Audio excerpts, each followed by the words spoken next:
From the tech in San Jose, welcome to another Tech Closeup. I'm Mark Albertson.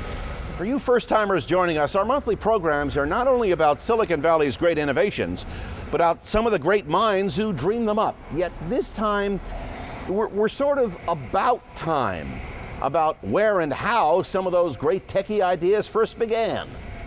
In this month's program, we'll take a walk down memory lane with Steve Russell, a high-tech pioneer who created one of the very first computer games. We'll visit scientists at the Stanford Linear Accelerator, where new technology helps reveal the ancient words buried under, well, ancient words.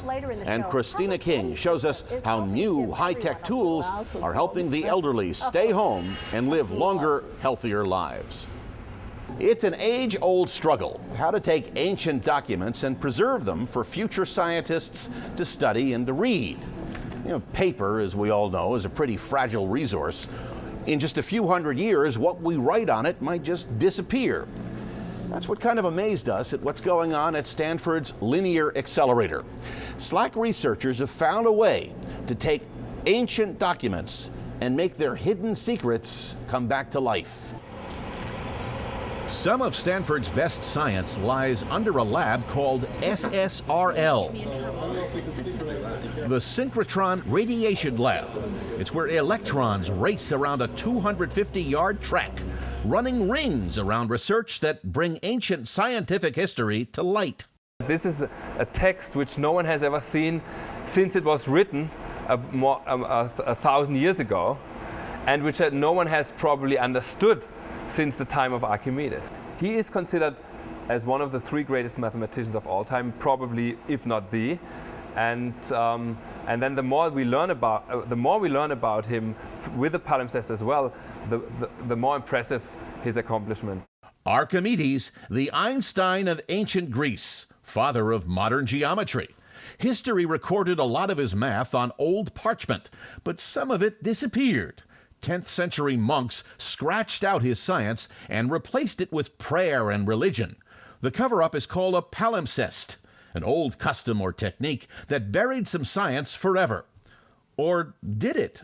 And then all of a sudden you sit in front of the computer and the image comes out of the computer. It came out of this particular computer, and you start to see text. It's incredible. A real eureka moment, that thrill of discovery. Legend links the word eureka to Archimedes' bathtub. When a math answer so excited him, he ran around naked yelling, "Eureka, I've got it!" We were just, dancing around. This time, presumably with their clothes on. And I don't want to quote some of the words which we said, but it was a lot of fun. And it all comes down to some novel science and technology. Baltimore's Walters Art Museum loaned SSRL fragments of the Archimedes palimpsest to study. Here we see some of the diagnostics we use for the machine for monitoring the beam current and tickling the beam and driving it back and forth. SSRL's magnetic ring makes Archimedes' text shine. The magnets fling electrons around an enclosed track. They're forced through bends and twists that shake loose their X-ray beams. When they come here, they get a kick and they get more energy and they're able to go around again. Even electrons get tired? Oh yeah, well, they lose energy, right? It's this energy that produces X-rays has got to come from somewhere. So around and around and around they go. At every turn, X-rays fly off into dozens of tubes that collect X-rays and pour them into research workstations. Each one tunes the X-rays to make different elements shine. In the Archimedes case, X-rays highlight anything with iron. Right? Anything which has iron in it is black. Anything which has no iron in it is white. That's key because the ink used to transcribe Archimedes' math is made from iron. Another eureka moment for a scientist who needs X-rays to find iron someplace else. We measure proteins, we measure iron in proteins, like iron in spinach. Everyone knows that spinach has iron, right? But the quantities of iron in a salad leaf or in a spinach is much, I said to myself, the quantities of iron in there are much smaller than they should be even in a faint, erased document. And so, in principle, if there's still some rest of iron left, we should be able to extract it. Easier said than done. The Archimedes work called for new computer programs that scan microscopic text to build images almost molecule by molecule. Exactly in the same way as a television screen works, by placing an electron beam in the top left-hand corner and moving down to the bottom right-hand corner line by line. That takes some practice, so researchers test their aim by scanning a laser beam across some normal text. Those lessons from ancient science help train an Archimedes wannabe. This program has taught me a lot about the way scientists live, like on a day-to-day basis. I mean, when you're in classes, you don't get this exposure. But with SSRL's research, there'll be more reason to learn. By 2008, Stanford expects X-rays to reveal enough for a CD about Archimedes' writings. Food for thought about the man, the mind, and his influence on modern science. I think here we have found something which just brings out the beauty of this, the work you can do with such a facility in a way that everyone can grasp it and everyone can easily understand it. And I think that might be very important for us, and I think it's very beautiful. Uh-oh. Oh, boy. Oh, some of today's video games are pretty neat, aren't they? Well, if you're old enough to remember Pac-Man and Pong, though, well, then you're probably a video games veteran. However, if you can remember a game called Space Wars, well, then you go way back to 1962, when that very early pioneering video game was first invented. It was designed, by the way, by the Silicon Valley's own Steve Russell. And recently we talked to Steve about some of the early days of high technology when the PC, the internet, and some major high technology firms were just a dream. Long before Sega, long before GameCube or PlayStation, in fact, long before Space Invaders or Pac-Man, there was Steve Russell? This was an early attempt at a personal computer. If you know video games or if you know your computer history, then Steve Russell is a household name. He helped develop an early video game called Space Wars. Crude by today's standards, but in 1962, boy, it was something else. It's a video game. Well, that's a matter of some controversy. Why? Semantics. Strictly speaking, that is not video in the sense of an ordinary TV signal. It's much slower and different. Steve and I spent some time looking back at Silicon Valley's past in the Computer History Museum, located in Mountain View, California. In a nutshell, why did you do this? Well, I did a number of reasons. I wanted to use this system because I was used to dealing with the sort of thing where you had 12,000 cards and waited the better part of a day to get your results back, and it came back as 3 inches of numbers, which I thought were kind of interesting, but they weren't nearly as interesting as having a live picture. The museum's curators have just completed a project to restore the original machine called the PDP-1. It's the one that Steve Russell used to design and run his early computer game. There was a display program that was relatively simple. I think it was like 32 instructions, called the Minskytron, and it made a display of little dots, the dots spinning around. But it wasn't very exciting, and you could change the pattern some from the switches, but most of the time the patterns weren't very interesting, and so you did a lot. And so it got boring after a while.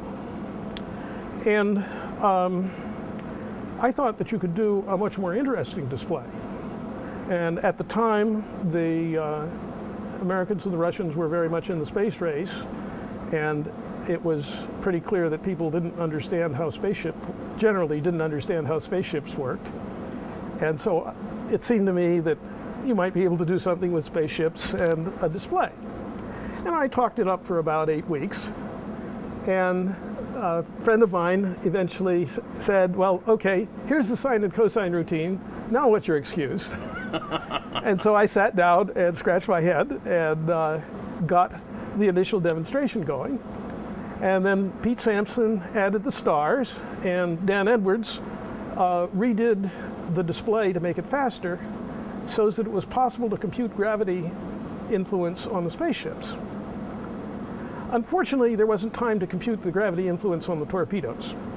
So we decided they were massless photon bombs. And they still are. We'll get back to Space Wars in a moment, but first, Steve's right at home at Mountain View's Computer History Museum. Where else would a gaming pioneer live but the Silicon Valley? So he took us on a little walk down high-tech memory lane. An early attempt at a personal computer. It was still fairly expensive, and it had a typewriter and a drum memory. But it was intended to be sold to, like, people at home? No, it was intended to be sold to medium-sized and small businesses and scientific research operations. It was much too expensive to be used at home. This is another one. They look like furnaces. And then this is a piece of a half of a Sage computer. And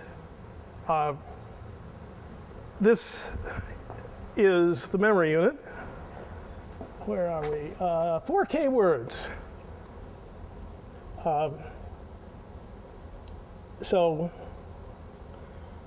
This is considerably less memory than in almost anything. Probably even in less memory than in your video camera. But back then, when we used these kinds of machines, did we marvel at how they worked the way we marvel at PCs today? I don't marvel at PCs, I swear at them. Established in 1996, the Computer History Museum preserves the artifacts and legends of the information age. It's quite a collection. Here you'll find over 4,000 pieces of equipment, 10,000 images, and miles of documents, all capturing high-tech storied past. This is the most heroic vacuum tube computer, a piece of the most heroic vacuum tube computer effort ever done. ENIAC was built at the end of World War II, and it was designed to compute things like gun firing tables and basically big tables of numbers. Was it analog? No, it was digital. And it had so many vacuum tubes that you couldn't turn it on without a few blowing out. So they wanted to leave it on as much as they could. Wasn't a good idea to keep using it. And so I hope it came with a warranty. well, the engineers who designed it later formed UNIVAC, and they never put that many tubes in a computer again. Learned their lesson. For Steve, this walk through the museum brought back a lot of memories of a high-tech world where the machines were big and the speeds were slow, especially by today's standards. And this was the first computer. This had a number of firsts in it. It had displays on it, and it started out with, it pioneered with core memory. And it also paved the way for the Sage computers, which are down in the next aisle. So back then, it took something this big to write in ones and zeros. The computer itself was built into one floor of a medium-sized industrial building. And the power that a computer like that would have would be comparable to what today?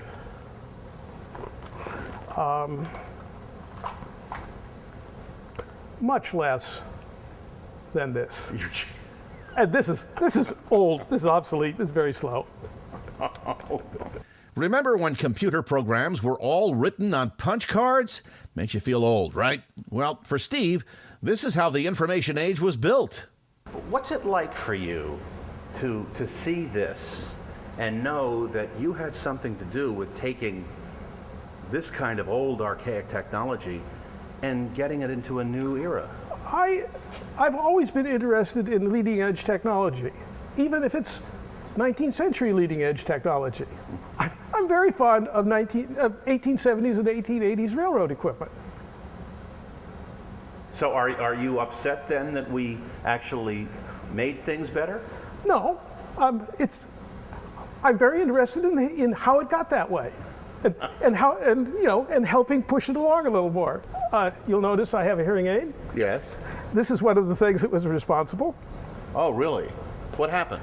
Oh, they're just very noisy, way over OSHA noise guidelines now. If I was dealing with one of those and getting paid for it now, I'd have to wear earplugs. And was it more than just you working around a whole bunch of people? It's a well-known problem. It wasn't terribly serious, but you can see in doing my hearing, analyzing my hearing, that I had some noise loss due to high noise. We often think of computers as these incredibly complex machines, but in the early days of high tech, progress was measured by something as simple as a switch.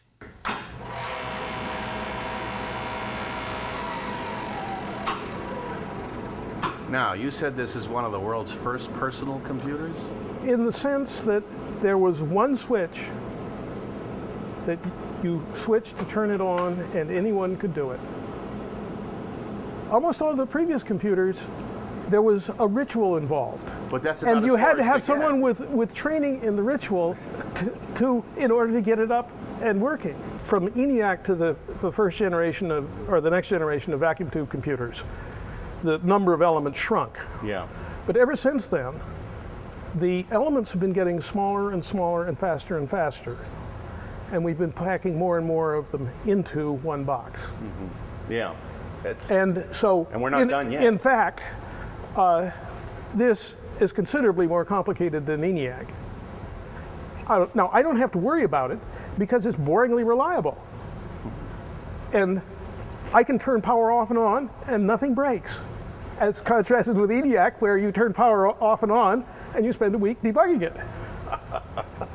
And you went into hyperspace. But there's still a soft spot in Steve's heart for a crude war in space. Looks easy, right? Don't put them both up at the same time or you'll go into hyperspace, and you don't want to do that. No, I don't want to do that. Well, it's a desperate move. Well, which one are you? Okay, I am the wedge. And the wedge is? The one that's falling into the sun right now. Is that the enemy? Well, depends on your point of view. My preference on a game is not the same as a mass market preference. I was perfectly happy playing this, which is relatively slow paced.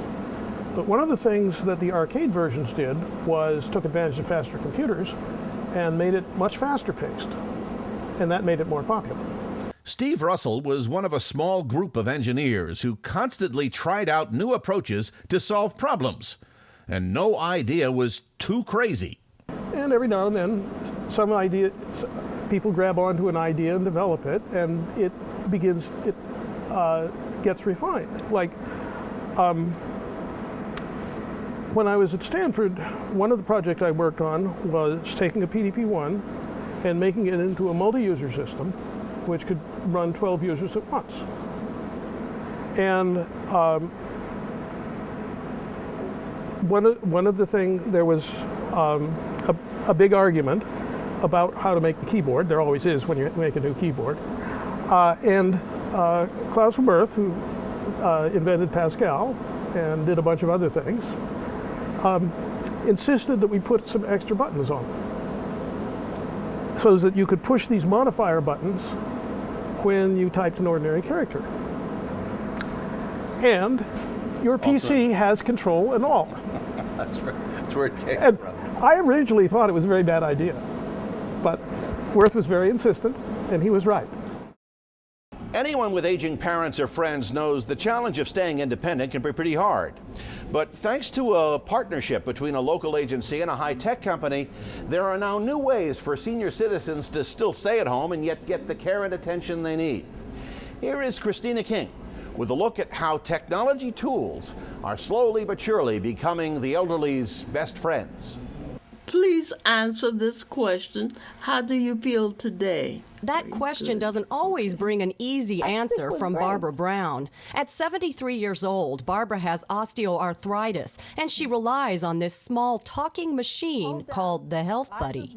Well, the Health Buddy, if I don't reply within a given time, it will beep. And I'm forced to reply because sometimes I forget. But the Health Buddy doesn't forget. This home health monitoring system beeps Barbara daily at random and alerts a social worker on the other end of the phone line if Barbara doesn't respond on time. That's important because she lives alone. Because Health Buddy tells you what to drink, what to eat, no salt in your food. If you have a bad day, what should you do? Not do your chores at the following day or the end of the day? No, you go back and you continue. That's what Health Buddy is. Health Buddy is a tool that not only monitors patients but teaches patients how to manage their conditions, and it's tied to decision support tools that help care managers identify problems early. Stephen Brown developed the Health Buddy. As CEO of Health Hero Network of Mountain View, Brown wanted to create a home health monitoring model that would gain the federal government's approval. The Health Buddy device itself is only part of that model. The device is just a delivery vehicle for a health management program.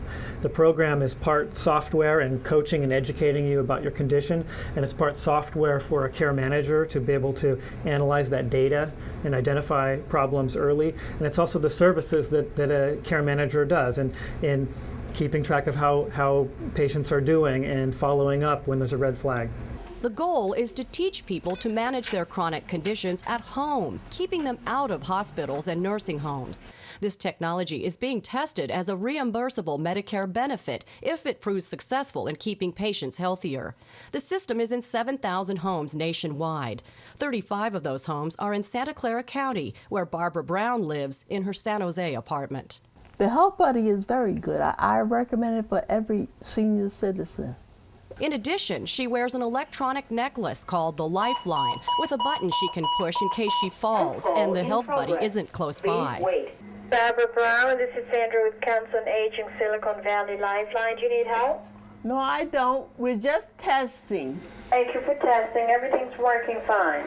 The Council on Aging Silicon Valley knows there are a lot more people like Barbara out there. But home health monitoring is crucial not just for the patient, it's important to the entire family. One of the interesting things about Silicon Valley, one of the unique phenomenon, is that because of the high cost of living here, because of the career opportunities, people waited to have children until they were established with home and career and that sort of thing. So this means they're having their children older. Well, as they get older, their parents are aging. So they have children and parents that need their care at the same time. And with America's baby boomers aging, chronic illnesses will likely continue to make up the bulk of Medicare's expenses. That makes home health monitoring a must, says Stephen Brown. We did some analysis about how many people really could benefit from home health monitoring and personalized coaching for dealing with chronic conditions. And we came up with about 20 million people that probably half of those are in Medicare, but it's a combination of all the major chronic conditions, diabetes and heart failure and emphysema and asthma. With those statistics, it's no surprise that some other companies have developed home monitoring appliances somewhat similar to Health Buddy, all of them recognizing the need for less costly long-term health care management. Select a food that is usually frozen: grapes, peanuts, cabbage. Barbara Brown says the questions she gets every day keep her on her toes. I like the Lifeline and I like Health Buddy because they look after me. And my children don't have to worry about me. All they do when they come in, especially Liv, when he'll come in and say, "Ma, your computer is waiting for you.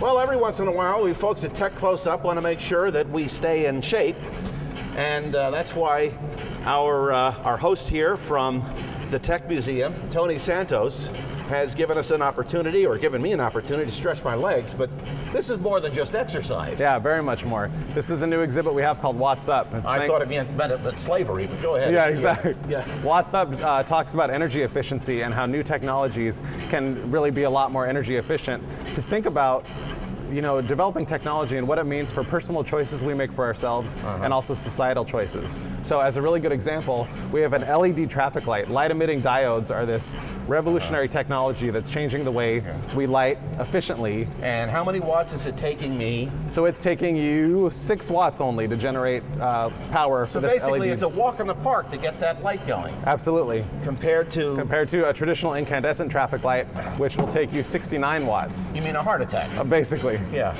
And what's the significance of showing this? What does this tell us?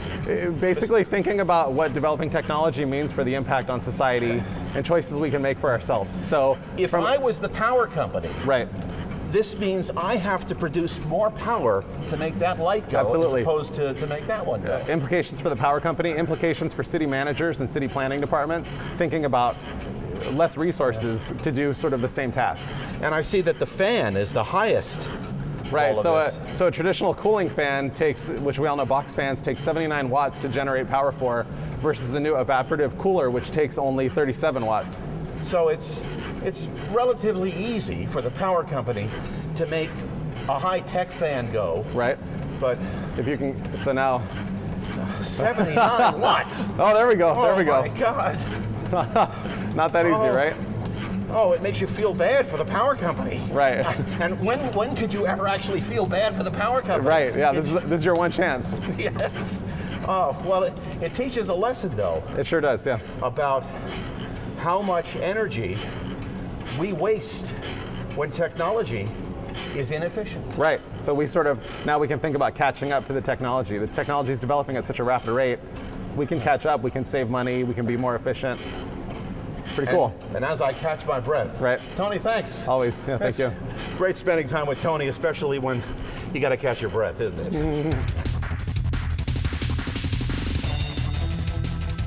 You know, you can now view clips of past editions of Tech Closeup on our website at techcloseup.com. And our website also features ways for you to check up on our schedule and even send us some feedback. But now, you can even watch our program in its entirety off of Google's new video website, and you'll find that at video.google.com.